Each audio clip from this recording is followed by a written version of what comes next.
नमस्कार मंडळी. नवरात्र उत्सव सगळीकडे चालू झालेला आहे आणि आपण आपल्या ह्या चॅनलच्या माध्यमातनं नवदुर्गा आहेत त्यांची ओळख करून घेत आहोत. आज दुर्गेचं जे रूप आहे त्या रूपाचं नाव आहे चंद्रघंटा देवी. मंडळी, ह्या नवरात्र उत्सवामध्ये कुमारिका ज्या असतात त्यांना फार महत्त्व असतं बरं का.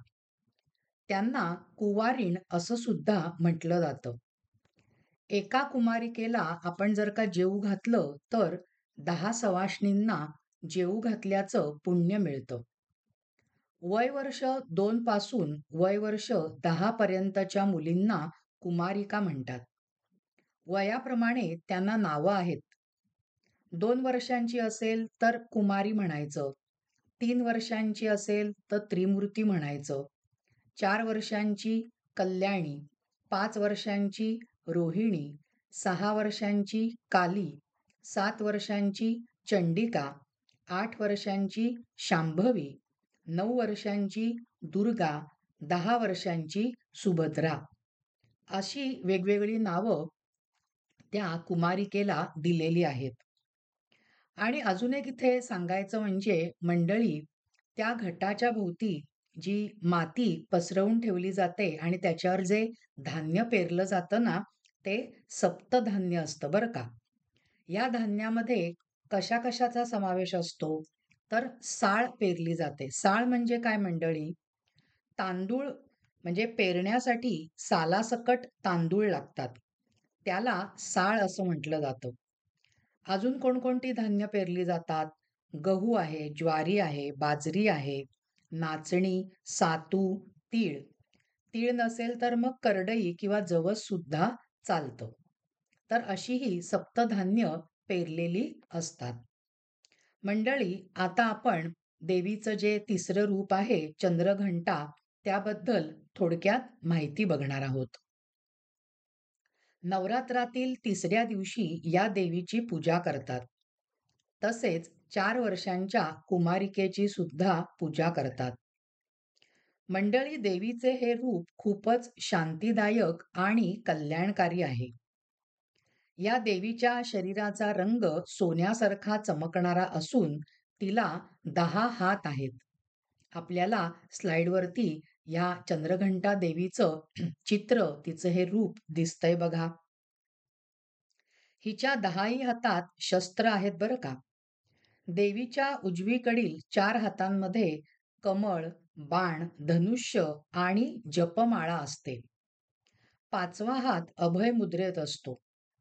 हिच्या डावीकडील हातांमध्ये त्रिशूळ, गदा, तलवार आणि कमंडलू असतात.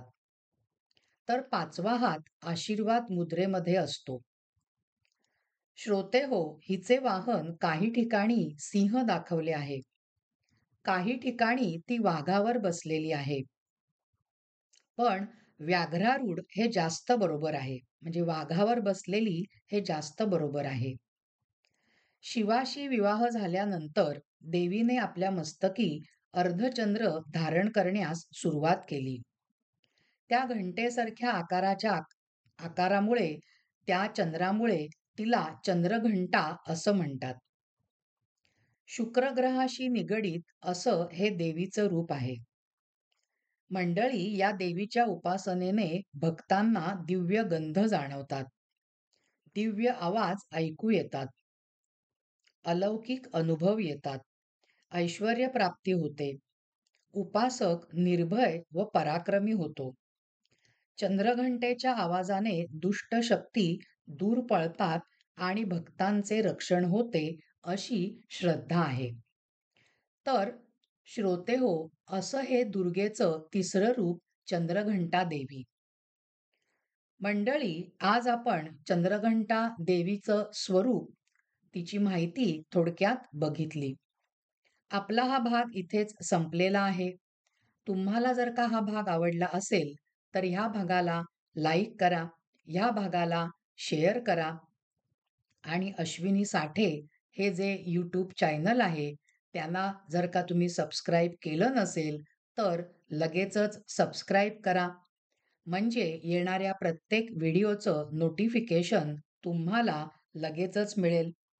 आणि आता आपला हा व्हिडिओ संपवताना, त्याला पूर्णविराम देताना आपण सगळ्यांनी एकमुखाने देवीचा जागर करूया आणि देवीला म्हणूया, जगदंब उदयोस्तु, जगदंब उदयोस्तु. धन्यवाद मंडळी.